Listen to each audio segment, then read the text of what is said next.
다 같이 오늘도 찬양함으로 하나님께 나가겠습니다. 우리 그 사람 찬양합니다.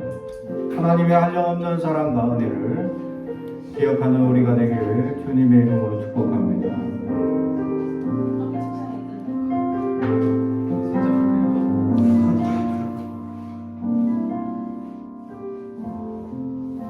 아버지 사랑 내가 노래해.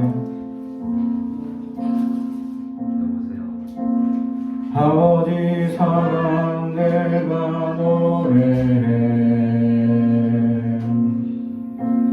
아버지 은혜 내가 노래해. 그 사랑 변함없으시 거짓없으시 성실하신 그 사랑갈 때 꺾지 않으시는 꺼져가는 눈물 끄지 않는 그 사랑 변함없으시 거짓없으시 성실하신 그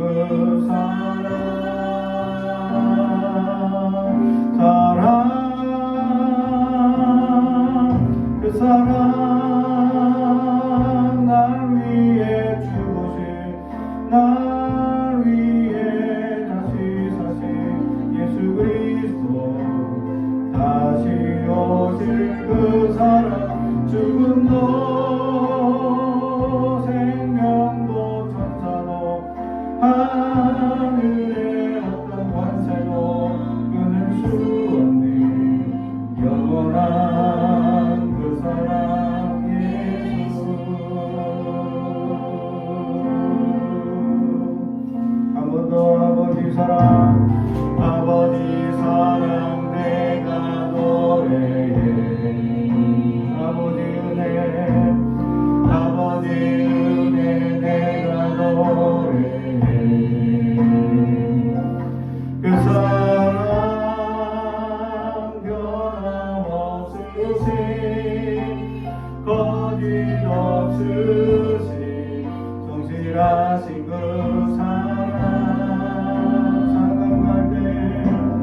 사랑갈 때 꺾지 않으시는 꺼져가는 등불 끄지 않는 그 사랑 변함없으시 거짓없으시 성실하신 그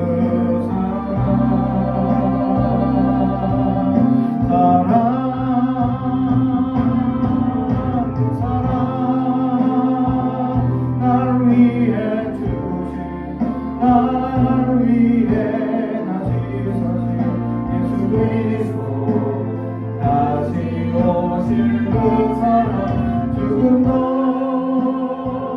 생명도 천사도 하늘의 어떤 권세도 끊을 수 없는 영원한 그 사랑 예수.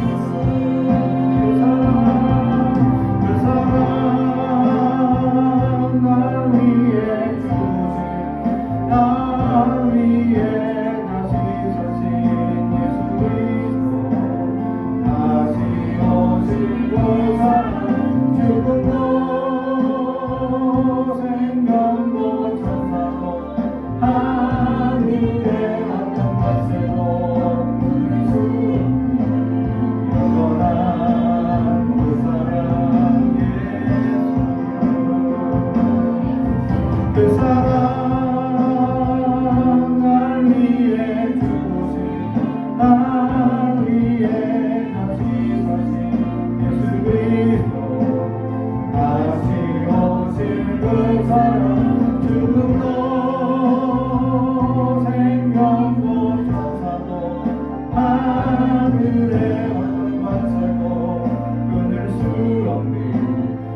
다시 사신 예수 그리스도 다시 오실 그 사랑 죽음도 생명도 천사도 하늘의 어떤 권세도 끊을 수 없는 영원한 그 사랑 예수 영원한 그 사랑 예수 영원한 그 사랑 예수 아멘. 우리 다음 찬양으로 은혜 찬양합니다.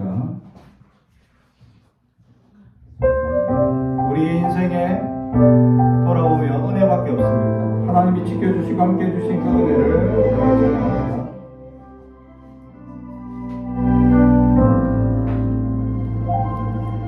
내가 누려왔던 모든 것들이 내가 지나왔던 모든 시간이 내가 걸어왔던 모든 순간이 당연한 것 아니라 은혜였소. 아침에 해가 뜨고 저녁에 노을 봄의 꽃향기와 가을의 열매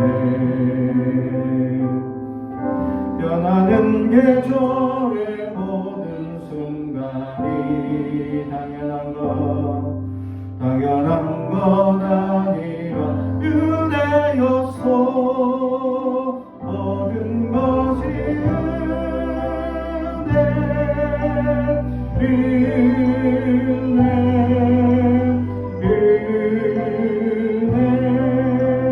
한없는 은혜 내 삶에 당연한 것 하나도 없었던 것을 모든 것이 은혜였소.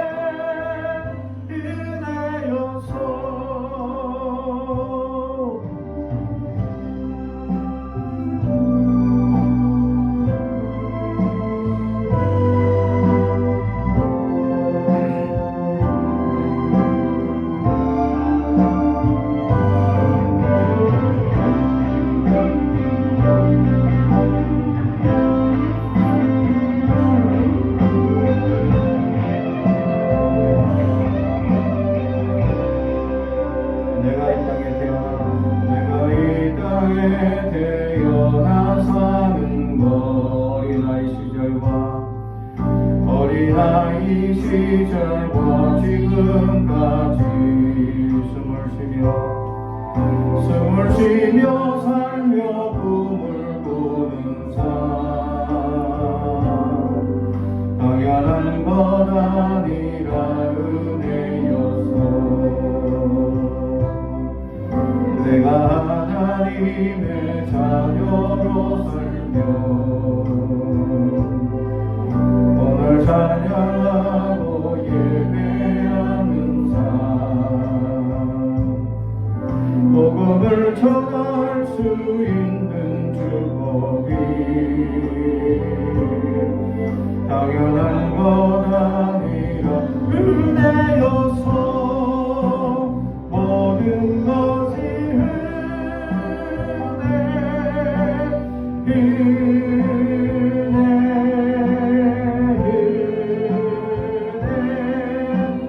한없는 은혜 내 삶에 당연한 것 하나도 없었던 것을 모든 것이 은혜였소.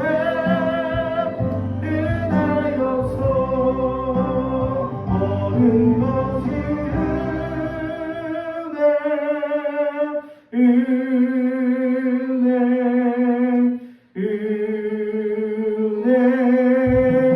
한없는 은혜 내 삶에 당연한 것 하나도 없었던 것을 모든 것이 은혜였소.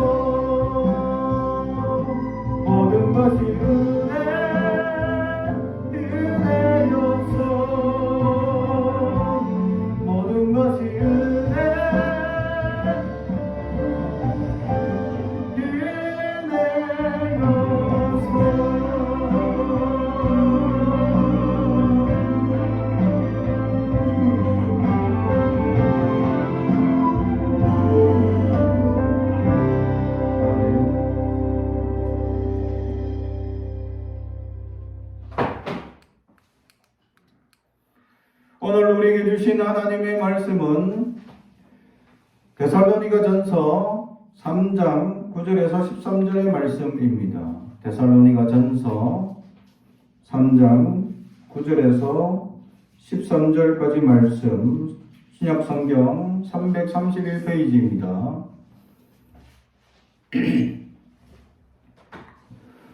하나님의 말씀을 봉독하겠습니다. 하나님의 말씀을 경청해 주시기 바랍니다. 우리가 우리 하나님 앞에서 너희로 말미암아 모든 기쁨으로 기뻐하니 너희를 위하여 능히 어떠한 감사로 하나님께 보답할까? 주야로 심히 간구함은 너희 얼굴을 보고 너희 믿음이 부족한 것을 보충하게 하려 함이라. 하나님 우리 아버지와 주 예수는 우리 길을 너희에게 갈 수 있게 하시오며 또 주께서 우리가 너희를 사랑함과 같이 너희도 피차간과 모든 사람에 대하여 사랑이 더욱 많아 넘치게 하사 너희 마음을 굳건하게 하시고 우리 주 예수께서 그들의 모든 성도와 함께 강림하실 때에 하나님 우리 아버지 앞에서 거룩함에 흠이 없게 하시기를 원하노라. 아멘. 우리 가슴에 손을 얹고 축복이 원합니다. 나는 하나님의 사랑입니다. 축복의 사랑. 우리 가정은 영원히 절경같이 번성화 장되고 강건하여 여시는 가정입니다. 우리 교회는 번성하고 창대하게 하나님의 언약이 이루어지는 교회입니다. 아멘. 오늘 말씀의 제목은 넘치는 사랑으로 다시 오심이라는 제목의 말씀으로 은혜를 나누고자 합니다.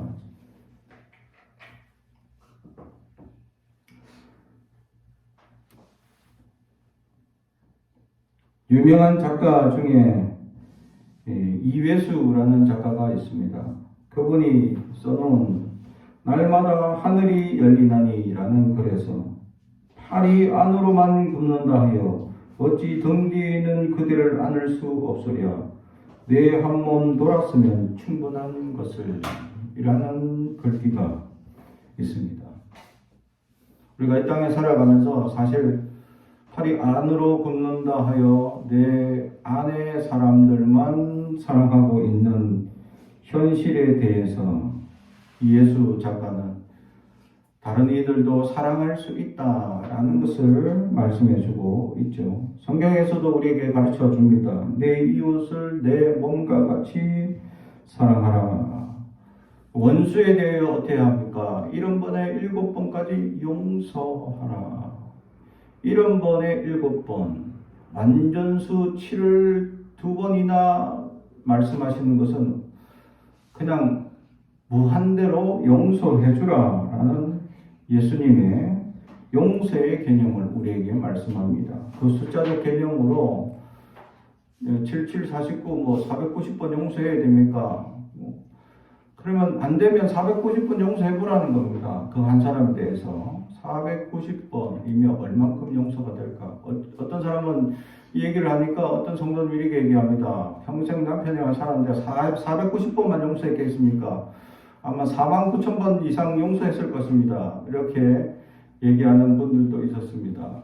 예수님의 가르침은 횟수가 중요한 것이 아니라 사실 그냥 용서하라라는 개념입니다.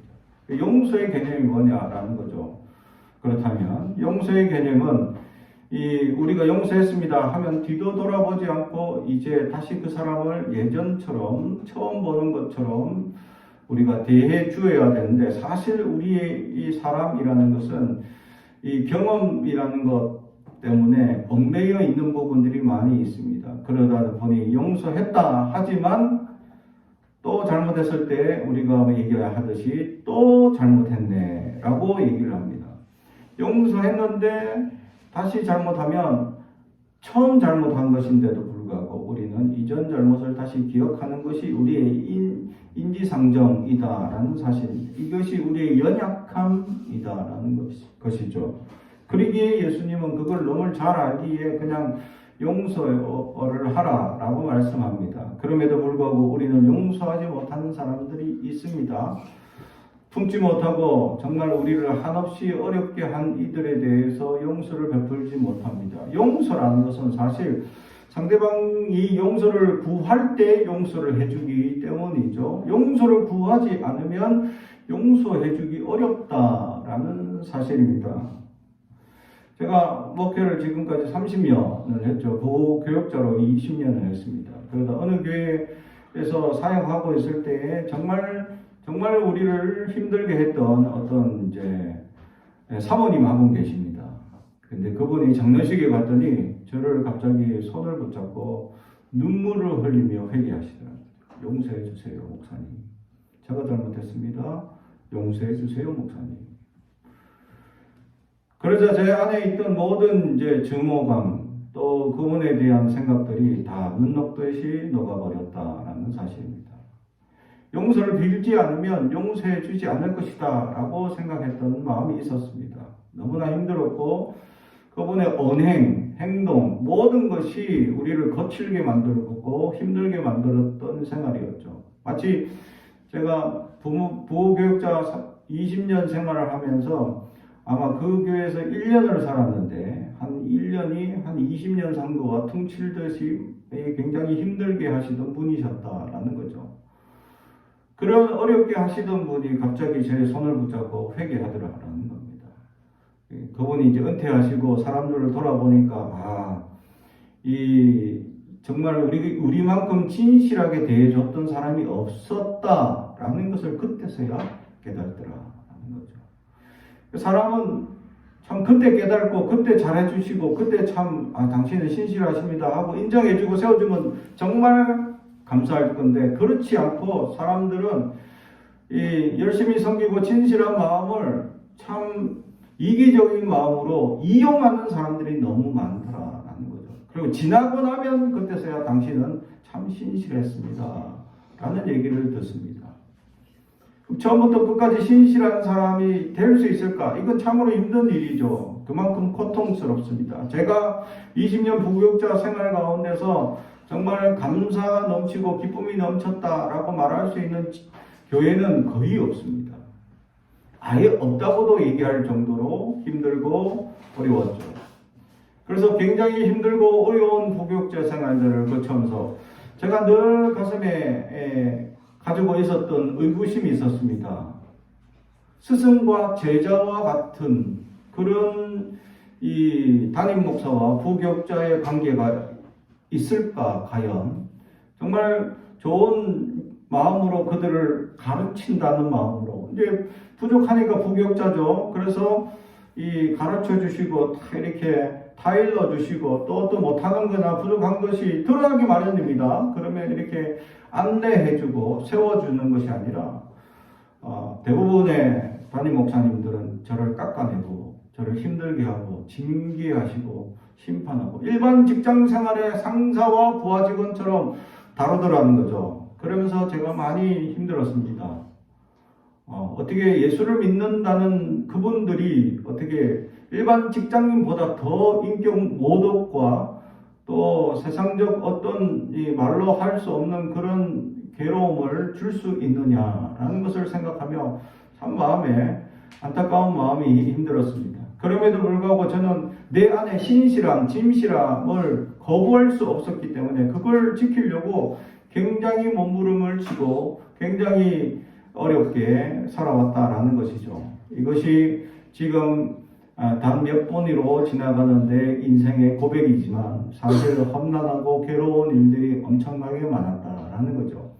그래서 제가 기도하는 제목은 하나입니다. 신실하고 진실하게 살려 하는 우리의 후손들, 우리의 다음 세대들에게 정말 그 신실함과 진실함을 쫓아서 정말 훌륭한 스승과 훌륭한 선배를 만나서 잘 지도받고 세움을 받을 수 있는 그런 훌륭한 지도자들, 또 훌륭한 리더들을 만나고 그 훌륭한 스승을 만나는 그런 일이 있었으면 좋겠다라는 것이 내 일평생의 기도 제목 중에 하나다라는 것이죠. 훌륭한 스승을 만난다는 것, 위대한 스승을 만난다는 것, 이것은 말로 표현할 수 없는 감사죠. 저에게는 그런 스승을 여기 개척하면서 만나게 되었습니다. 저에게 신학교 시절에 가르쳐줬던 스승 목사님이 여기 같이 노예 안에서 목사님으로 만나게 되었죠. 저는 깜짝 놀랐습니다. 그것을 계획하고 준비하고 여기 온 것이 아닌데 여기 오다 보니까 하나님의 인도하신 내 소망, 정말 스승을 만나고 싶다라는 그 은혜를 정말 스승을 통해 만나게 하시고 지금도 배우게 하셨다라는 것이죠. 그분과 함께 공부를 하는데 그분은 늘 얼마나 열정이 대단한가 하면 우리가 공부를 하는 중에 어떤 책자를 언급하거나 어떤 이 책을 좀 읽으면 좋습니다 라고 하면 그분은 이미 다음 주에 읽어 오셨습니다. 읽어 온 것뿐만 아니라 그것을 이게 축약을 해가지고 레포트를 내듯이 딱 발표를 하는 겁니다. 아니 누가 발표하라고 얘기한 것도 아니고 그냥 읽어보면 좋습니다 라고 그냥 추천한 책일 뿐인데 근데 그 책의 두께가 이래 두껍습니다. 그 일주일 만에 다 읽고 레포트까지 적으셔가지고 딱 이렇게 올리신 거예요. 그래서 제가 깜짝 놀랐습니다. 역시 스승이시구나. 배움에 있어서는 열정을 가지고 배우시고 그렇게 지금까지 지식이 상당하실 텐데도 불구하고 열심히 배우려 하는 의지가 강하시더라라는 사실이죠. 그분을 보면서 또다시 제가 감탄을 하고 또 배워봅니다. 우리가 스승이 된다는 거 쉬운 일이 아니었다라는 사실이죠. 그런데 그분께서 늘 저에게 하시는 말씀, 신학교 처음 갔을 때 그분이 저에게 참 놀랍게 하셨던 말씀 중에 하나입니다. 날씨가 너무 좋고 화창하니까 다른 교수님들은 이렇게 화창하고 좋은 날씨에 정신을 흐트러지지 말고 공부하는 데 집중해야 된다. 사실 봄학기가 제일 힘든 게 너무 날씨가 너무 얼어붙어 있다가 3월달부터 딱 꽃이 피고 이제 풀리는 날씨 이런 되니까 이게 그런 좋은 화창한 날씨에 교실에 앉아서 수업 듣기가 괴롭습니다. 졸음도 오고 굉장히 이제 힘들죠. 밖은 이제 점점 꽃이 화사해지고 변화무쌍해지는데 저 나가서 이제 저렇게 예쁜 꽃들을 보고 저 예쁜 들판에 가서 이제 이렇게 차도 한잔 마시고 이런 마음이 굴뚝같이 솟아나는 그 계절이다. 그때 다른 교수님들은 절대 나가지 마라. 공부에 집중해라. 흐트러지면 안 된다. 이렇게 하시는데 그 스승님은 저에게 이렇게 날씨가 좋고 이렇게 꽃이 화창하게 폈는데 나가야지 하고 야외 수업을 진행했습니다. 그러면서 두 가지를 다 누릴 수 있어요. 하나님의 창조적인 역사, 지금 우리에게 주시는 이 역사 놓치지 말라는 거죠. 저는 그때서 그분의 그 깊은 신학을 그때는 깨닫지 못했습니다. 공부해야지 지금 학생인데 왜 나가는 거예요?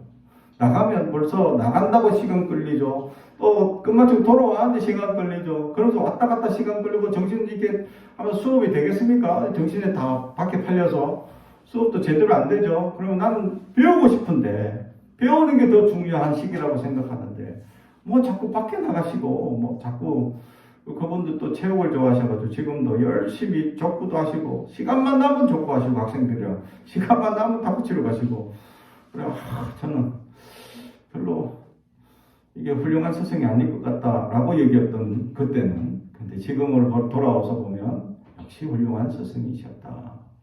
하나님의 창조적인 역사를 우리가 신학을 모르는 우리에게 너무 그 교수님은 높은 차원의 것을 우리에게 가르쳐 주셨다라는 거죠. 저는 1차원 세계만 바라보고 1차원 신학만 생각하고 1차원적인 생각 안에 갇혀서 부정했던 마음이 점점 신학을 하면 할수록 그 고차원적인 스승의 가르침을 이제서야 깨닫게 된다라는 사실이죠. 그래서 이 훌륭한 사람을 만난다는 것이 얼마나 크신 은혜냐라는 것을 생각해 볼 때 우리는 사람들을 만나고 헤어지고 하며 이 사랑을 나누고 서로 감사를 나누고 서로 은혜를 나누며 살아가는 인생이 되기 쉬우냐? 그렇지 않다라는 것이죠. 오늘 사도 바울은 데살로니가 교회 가운데 편지한 내용 중에서 중보기도 부분의 내용이다. 중보기도라는 것은 그만큼 그 교회 가운데 기도해주고 싶은 간절한 내용이 있다라는 것이죠. 그래서 이 간절한 기도의 내용 가운데 첫 번째가 뭐냐? 10절 주여로 심히 간구하면 너희 얼굴을 보고 너희 믿음이 부족한 부족한 것을 보충하게 하려 함이라. 아멘. 믿음이 부족한 데살로니가 교회, 원래 디모데를 파송했고 그래서 말씀을 가르쳤으나 디모데가의 이 보고에 의하면 아직 믿음이 부족합니다 라는 것을 듣게 됩니다. 사도 바울은 이 믿음이 부족하다라는 것에 마음이 너무 간절히 안타까워서 이 데살로니가 교회 가운데 가서 믿음을 보충해 주고 싶은 열정이 솟아나게 된다라는 것입니다. 그렇습니다. 우리에게 믿음이 부족한지를 돌아볼 수 있어야 합니다. 그리고 믿음이 부족하면 이걸 채워달라고 기도할 수 있어야 한다라는 사실입니다. 사랑하는 성도 여러분, 우리는 늘 믿음이 부족합니다. 믿음만 있으면 못할 일이 없고 믿음만 있으면 놀라운 능력과 은혜가 나타나는데 그 능력과 은혜가 나타나는 가장 중요한 소스는 뭐냐? 바로 믿음이라는 것입니다. 우리에게 믿음만 있다면 예수님께서 산도 옮긴다고 우리에게 말씀하고 있습니다. 사랑하는 성도 여러분, 우리 성주산 한번 옮겨볼까요? 아니요. 그렇지. 불필요하죠. 굳이 뭐 좋은 저 산을, 산책도 하기 좋은 산을 옮길 필요는 없습니다. 그죠? 근데 이게 불필요한 산이 있다면, 너무 생활에 불편을 주고 어려운 산이 있다면, 기도하면 산이 옮길 수도 있지 않겠나 라는 사실입니다. 사랑하는 성도 여러분, 그만큼 우리에게 믿음이 있느냐? 내가 믿음을 하면 저 커다란 산, 물질적으로 보이는 저 무게로 따져봤을 때 수백만 톤이나 되는 이 산을 어떤 물리력을 동원해서 움직여야 될 저 산을 단지 기도, 믿음의 기도로만으로 저 산이 움직일 수 있다는 거죠. 우리는 전설에나 들었습니다. 그죠? 울산바위라는 전설 얘기 알죠?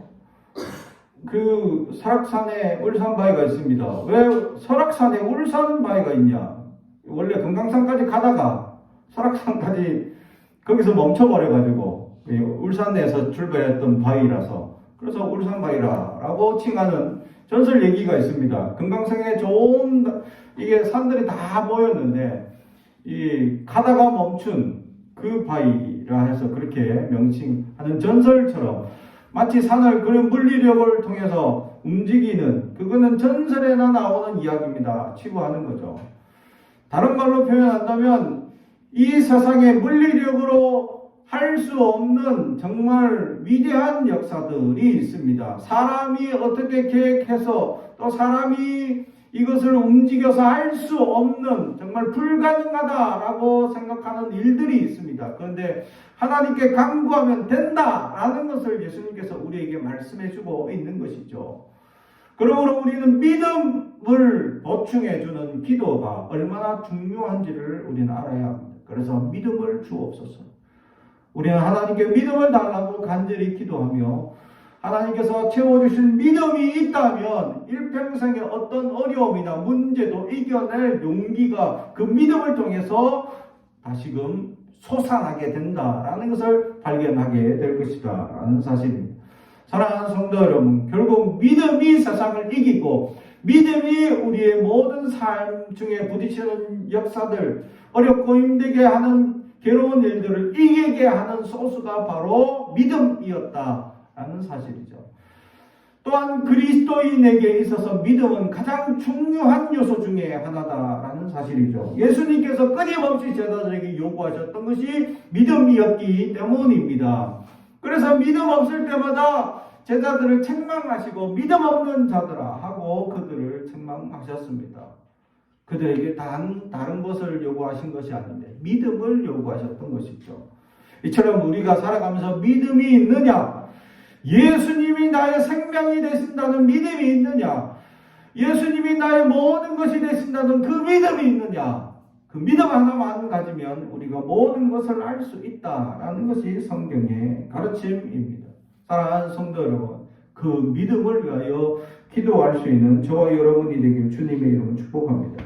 두 번째로는 12절 주께서 우리가 너희를 사랑함과 같이 너희도 피차간과 모든 사람에 대한 사랑이 더욱 많아 넘치게 하사.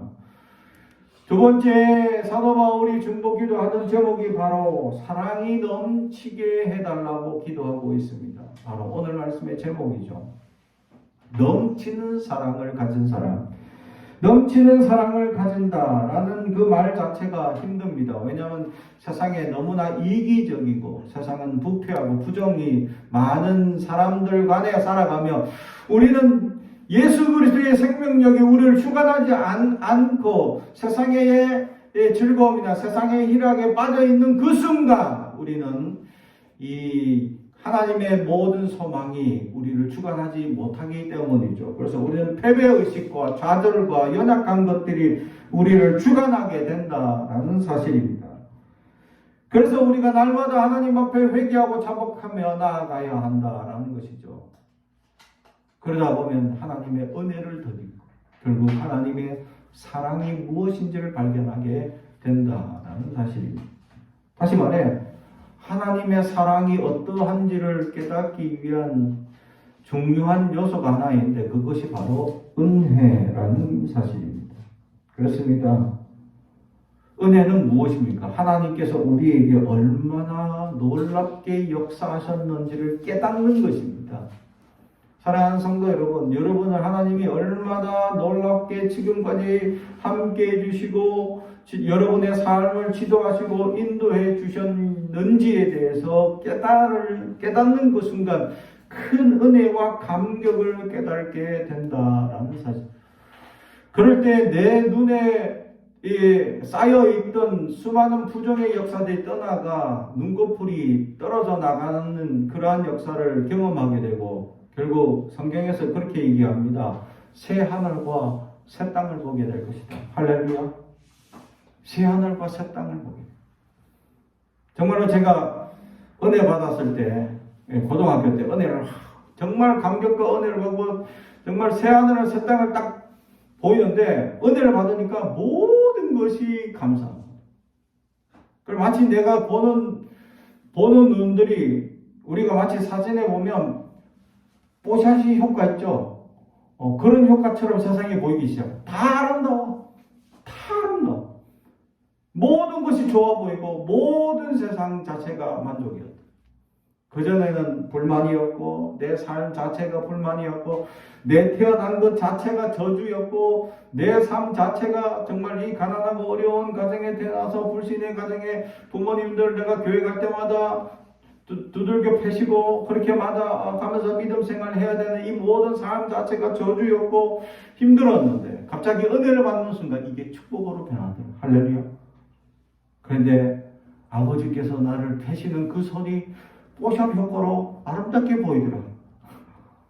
할렐루야. 부모님들이 나를 때릴 때마다 마귀의 형상으로 보이던 그 얼굴이 갑자기 내가 은혜 받으니까 갑자기 천사로 보이더라. 할렐루야. 은혜 받으면 그런 역사가 나타난다라는 사실. 근데 이 은혜가 계속 유지되느냐? 제가 딱 보니까 한 2주 정도 가더라고요. 그것도 많이 간 거죠. 왜냐면 기도 생활 꾸준히 하고 했었으니까. 근데 점점 이제 그 기성 생활에 다시 우리의 눈이 돌아오더라라는 거죠. 그러다가 또 은혜의 큰 감격을 받으면 또 그 세상을 바라보는 눈이 다시 달라지게 되고 그걸 계속 유지하고 싶으나 그것은 쉽지 않은 역사였다라는 사실. 사랑하는 성도 여러분, 은혜 받으면 하나님의 사랑이 얼만큼 놀랍고 크신지를 발견하고 깨닫게 된다라는 사실입니다. 그래서 결국 하나님께서 우리를 사랑하시고 역사하신 그 은혜로 말미암아 그 깊은 사랑을 경험하게 되고 넘치는 그 사랑을 깨닫게 된다라는 사실입니다. 하나님은 우리를 사랑할 때 적당히 사랑하지 않습니다. 우리는 가끔 사람들을 사랑할 때 적당히 사랑합니다. 그 적당히라는 선을 잘 넘지 않습니다. 그냥 적당히 사랑하고 적당히 생각하고 적당히 바라보려 하는 우리의 의지가 있습니다. 그죠? 근데 그 적당히를 넘어서는 존재가 딱 한 분 있습니다. 누군지 아세요? 부모님입니다. 왜냐하면 부모님들은 자식들이 지질나게 말 안 듣고 그렇게 화나게 하고 힘들게 하는 자식들의 행동과 모습들이 있습니다. 그죠? 어떨 때는 그렇게 귀엽고 이쁘고 사랑스러운데, 예, 이렇게 이 말을 안 듣고 그렇게 속상하게 할 때 힘들게, 예? 세상 사람 같았으면 이제 말 안 해, 끝! 하고 돌아서면 끝입니다. 그런데 자식은 그렇지 않죠. 다시 사랑하고, 다시 바라보면 또 이쁘고, 어제는 그렇게 미웠는데 오늘은 또 그렇게 사랑스러운 존재가 자식이기 때문이죠. 이 사랑, 그 사랑보다 더 큰 사랑을 가진 분이 하나님이시다. 하나님은 아예 사랑 자체이시기 때문이죠. 우리를 바라보는 그 시각 안에는 부정이 하나도 없습니다. 우리를 바라보는 그 하나님이 우리의 삶에 바라보는 그 자체에는 어떤 부정적인 평가나 부정적인 생각이나 부정적인 모든 연약한 것들이 하나도 없다는 거죠. 오직 사랑으로 넘치는 사랑으로 우리를 사랑하고자 하는 계획만 넘친다. 야, 이놈에게 무엇을 주면 좋을까? 이 아이에게 어떤 역사를 주면 놀라운 역사가 나타날까? 하나님은 기대하고 기다리고 준비하고 계셨다라는 거죠. 그래서 우리는 기도만 하면 그 소망이 우리 것이 되고 우리의 능력을 통해서 나타나게 된다라는 사실이죠. 그것이 믿음의 근간을 통해서 하나님의 사랑을 받게 되면 그러한 은혜를 깨닫게 된다라는 사실입니다. 사랑하는 성도 여러분, 하나님의 이 한량없는 사랑, 하나님의 한량없고 그 깊이를 잴 수도 없는 그 사랑 가운데 여러분이 나아갈 수 있길 주님의 이름으로 축복합니다. 마지막으로 13절, 내 마음을 굳건하게 하시고 우리 주 예수께서 그의 성도 모든 성도와 함께 강림하실 때에 하나님 우리 아버지 앞에서 거룩함에 흠이 없게 하시기를 원하노라. 아멘. 다시 오실 때에 우리가 흠이 없는 존재가 되길 원한다 라고 말합니다. 사실 우리는 살아가면서 흠이 많습니다. 우리 안에 이기심이 발동하기 때문이죠. 내 안에 이 이기심은 그 짐승적 본능이라는 것 때문에 근본적인 이기심이 우리 안에 있다라는 사실입니다. 먹고자 하는 욕심, 또 내가 잊고자 하는 욕망, 성공하고자 하는 이런 욕망들이 우리 안에 이기심으로 발동하게 되어져 있다라는 사실이죠.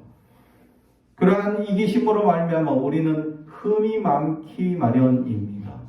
그 이기심 때문에 상처 주고 또 이기심 때문에 서로가 서로에게 미워하는 감정이나 실수나 문제들이 일어나게 됩니다. 그러한 흠들이 우리 안에, 우리 삶에 돌아보면 많이 생기기 마련입니다. 그래서 우리는 우리의 삶을 살짝 돌아보면 후회라는 것을 하게 됩니다. 왜냐하면 흠이 많다라는 것을 보여주기 때문이죠.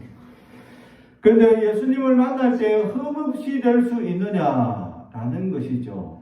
그것은 우리의 속죄의 회개를 통하여 가능하다라는 것을 보여줍니다. 사랑하는 성도 여러분, 그래서 하나님 앞에 속죄의 시간을 갖는 것이 얼마나 중요하냐라는 사실입니다. 그 하나님 앞에 회개 잘하는 사람, 다른 말로 하면 하나님 앞에 정말 내가 잘못했습니다 인정을 잘하는 사람이 될 수 있어야 한다라는 사실입니다.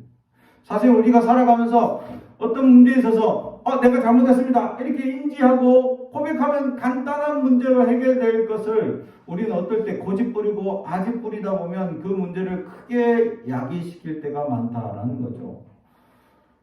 그냥 내 잘못을 인정할 수 있는 사람이 쉽지 않더라라는 사실.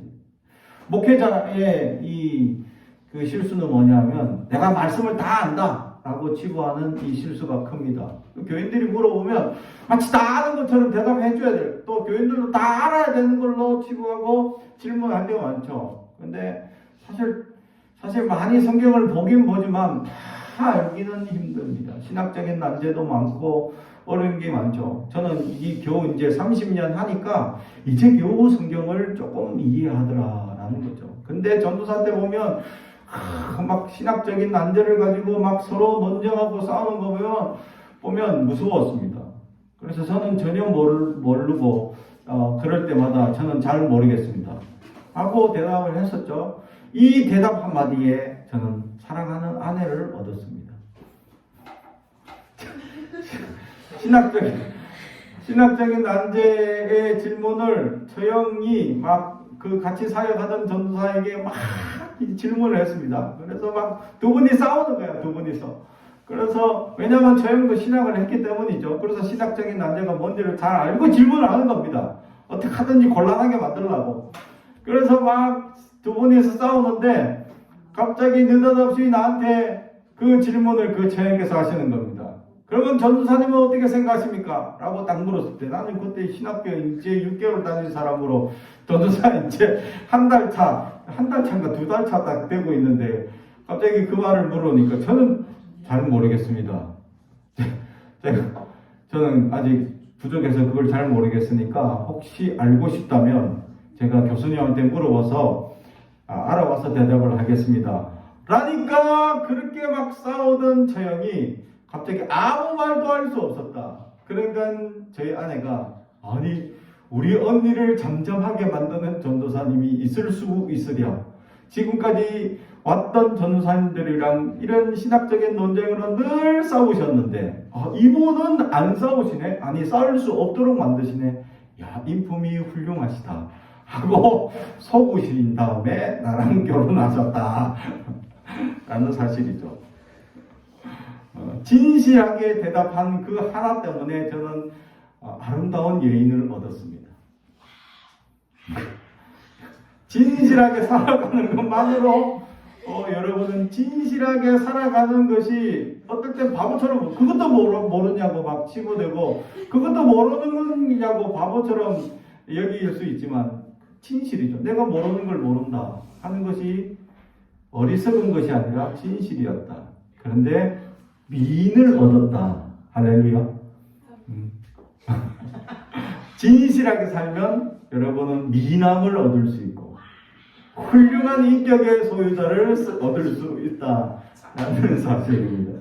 잠오다가 갑자기 잠이 확 달아났는데요. 보니까 그렇습니다. 우리가 진실하게 산다는 건 쉽지 않습니다. 그 후로 저는 30년 동안 목회하면서 진실하게 살아왔는데 이 진실을 속여 먹는 사람들이 너무 많더라. 근데 그걸 버틸 수 있는 힘은 믿음과 하나님의 사랑밖에 없었다. 하나님의 나를 사랑하는 그 사랑 안에 빠지면 다른 어떤 사람들이 괴로움도 이겨낼 수 있는 용기가 있더라. 세상은 거짓이 전부입니다. 근데 예수 믿는 사람들마저도 거짓된 세상에 살면서 이 거짓이 습득화됩니다. 그래서 거짓말 잘하게 됩니다. 예수 믿는 사람 거짓말 잘해요. 그거 어디서 배우냐? 세상에서 배워옵니다. 교회에서는 진실해라, 정직해라 아무리 가르쳐도 이게 1시간 가르치는 걸로 되지 않습니다. 그러다 보니까 나머지 일주일 동안 살면서 거짓을 너무 잘 배워. 그래서 우리 아이들 거짓말 하지 말라고 그렇게 얘기하는데 보면 눈 하나 깜짝 안 하고 거짓말을 잘하는 모습을 보게 됩니다. 그렇죠. 일주일 동안에 우리가 아무리 진실하게 살려고 하더라도 세상이 우리를 거짓과 불의를 잘 배울 수 있도록 자꾸 우리 눈에 그런 것들이 보이죠. 정치나 경제나 사회나 문제나 이런 것들을 자꾸 볼 때마다 불합리한 역사들이 자꾸 우리 눈에 보이기 시작하더라라는 거죠. 저는 그 역사들 중에 가장 속상한 게 뭐냐면 이 술 먹고 운전하시다가 사람을 죽이는 사실. 근데 그렇게 사람을 죽였는데도 우리 현행법은 과실치사로 해서 심지어는 어떤 사람은 감옥에도 안 가더라. 사람을 죽였는데 감옥도 안 가더라. 이게 말이 되냐? 이 법은 좀 내가 생각할 때는 좀 바뀌어야 되지 않을까라고 생각. 한 사람의 인생이 송두리째 그냥 끝났는데 자신은 술 먹고 실수했다 이렇게 한마디 한 것으로 그것이 변명이 되어서 그 한 사람의 인생이 그냥 끝나는 것을 그 변명으로 받아준다는 것 자체가 좀 너무하지 않나라는 사실을 생각해요. 이처럼 세상은 불합리하고 부정적이고 불의한 일들이 너무 많다. 그래서 어느 학자는 세상에 한 번도 정의롭거나 올바른 적이 없었다라고 얘기하죠. 이렇게 불합리하고 불의한 세상에 사는 우리가 그런 것들을 끊임없이 우리는 도전받고 우리는 끊임없이 어려움을 당합니다. 사랑하는 성도 여러분, 우리는 이것을 이길 수 있는 용기가 있기를 주님의 이름으로 축복합니다. 그래서 부정적이고 불합리한 세상 가운데 예수의 능력, 하나님의 놀라운 사랑으로 이러한 것들을 다 물리치고 이겨낼 수 있기를 주님의 이름으로 축복합니다. 기도하겠습니다. 사랑과 감사의 은혜하신 아버지 하나님 감사합니다. 오늘도 우리에게 말씀을 주시고 그 은혜의 말씀을 통해서 우리가 깨닫게 하시니 감사합니다. 하나님 우리에게 믿음을 다하여 주옵소서. 큰 믿음을 갖게 하시고 그래서 흔들리지 않는 믿음으로 세상의 어떤 어려움이나 문제도 능히 이겨낼 수 있는 용기를 허락하여 주옵소서. 하나님의 깊은 사랑을 깨닫게 하시고 그래서 늘 하나님의 사랑에 감격하며 감사하며 살게 하여 주시고 주님 다시 오실 그날을 기억하며 하나님의 놀라운 은혜에 감사를 올려드리며 살아가는 인생이 될 수 있도록 주님 붙잡아 주옵소서. 감사드리며 예수님의 이름으로 기도하옵나이다. 아멘.